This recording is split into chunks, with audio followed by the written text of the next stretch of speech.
Jika bisa dilakukan, maka faka'annama yasumu ad-dahra. Maka seakan-akan orang yang menyempurnakan puasa Ramadan ditambah dengan 6 hari di bulan Syawal itu, faka'annama yasumud dahra, seakan-akan dia menyempurnakan puasa sepanjang tahun. Bismillahirrahmanirrahim. Assalamualaikum warahmatullahi wabarakatuh. Tentu kita berharap seluruh rangkaian ibadah yang telah ditunaikan berkenan diterima oleh Allah Subhanahu wa Ta'ala dengan penerimaan terbaik, insya Allah.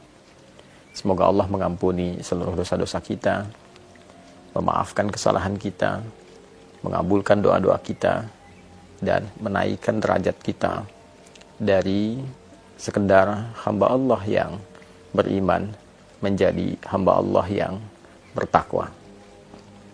Saudara-saudariku, alhamdulillah setelah kita menuntaskan siam Ramadan, kita memasuki bulan baru di tanggal yang baru, dan tentunya dengan rangkaian-rangkaian ibadah sunnah khususnya yang menyertai dan tidak ditemukan di waktu-waktu yang lain.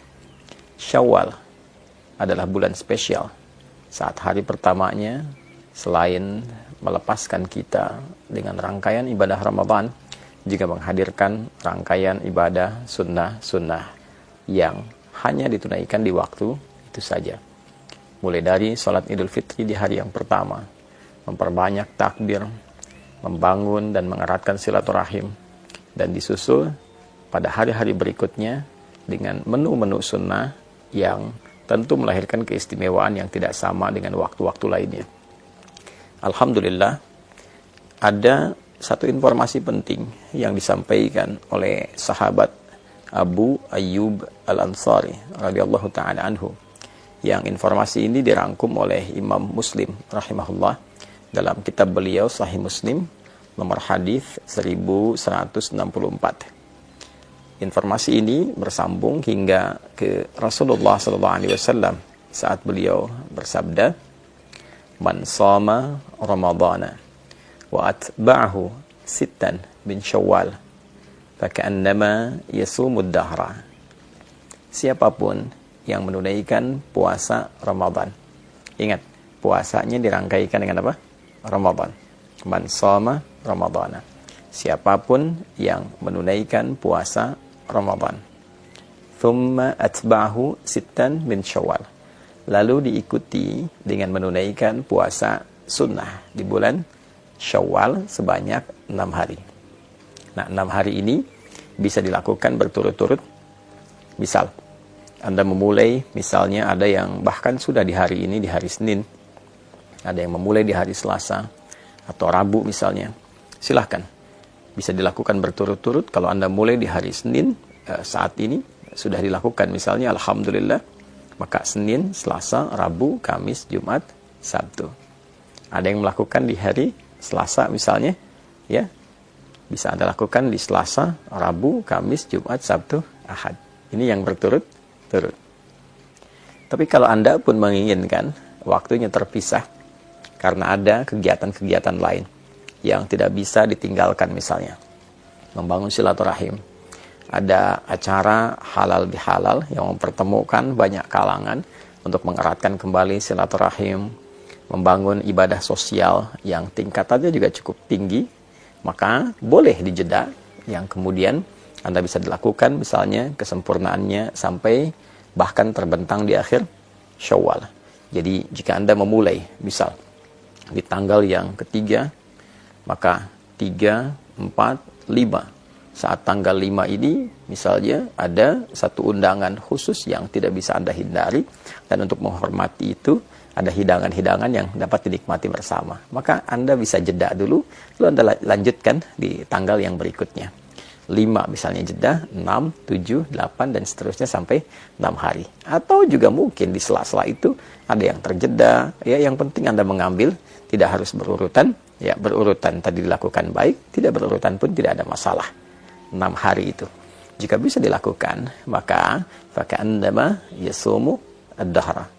Maka seakan-akan orang yang menyempurnakan puasa Ramadan ditambah dengan 6 hari, di bulan Syawal itu faka'annama yasumud dahra, seakan-akan dia menyempurnakan puasa sepanjang tahun. Ada sebagian ulama yang melogikakan dengan menghitung dengan pendekatan jika kita menunaikan puasa di bulan Ramadan selama sebulan, baik 29 ataupun 30 hari, dikalikan setiap harinya 10 kebaikan.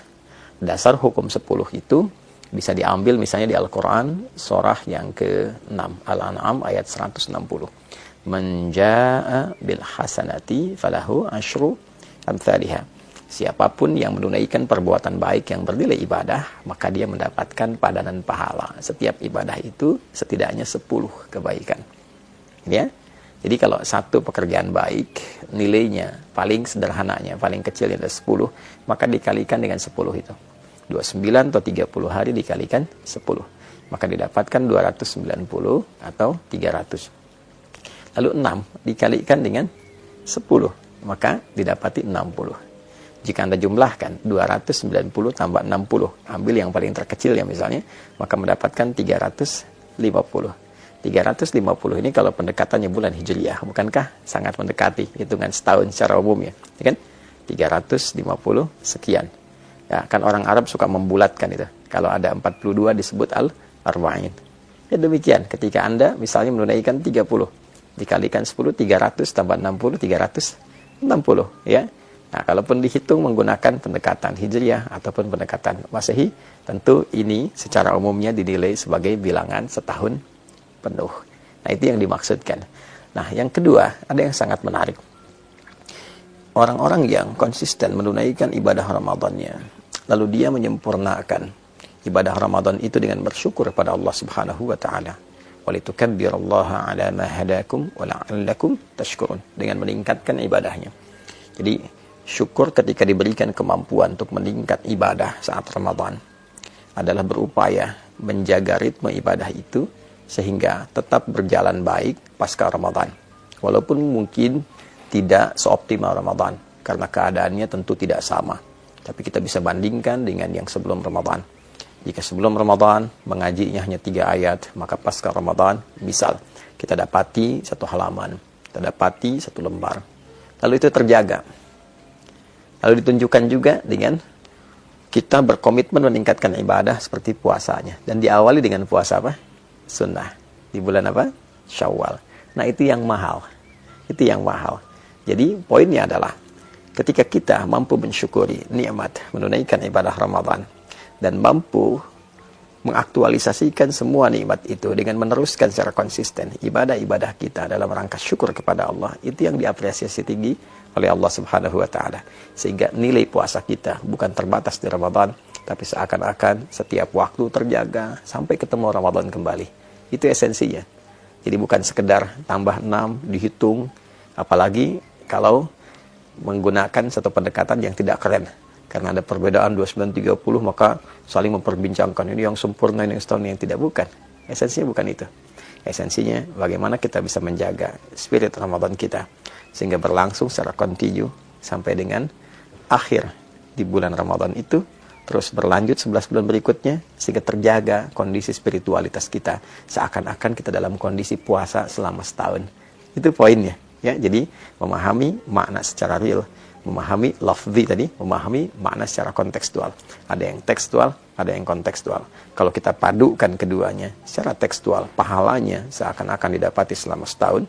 Secara kontekstual, dia terjaga selama setahun dengan spirit puasanya. Dia meningkat ibadah, dia menghindari dosa sampai dia bertemu Ramadan berikutnya. Kalau mampu dilakukan seperti itu, maka ada kebanggaan saat dia pulang menghadap Allah Subhanahu wa taala. Lis-shaimi farhatani.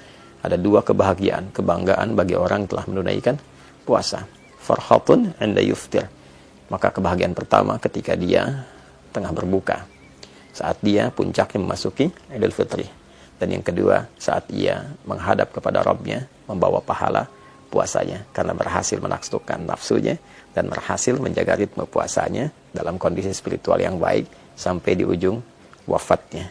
Semoga kita semua digolongkan pada golongan-golongan terbaik yang mampu menjaga ritme ibadah kita pasca Ramadan, meningkatkan kemampuan terbaik kita dalam mengabdi kepada Allah dimulai di bulan Syawal ini, dan insya Allah wafat dalam keadaan husnul khatimah. Adi Hidayat. Assalamualaikum warahmatullahi wabarakatuh.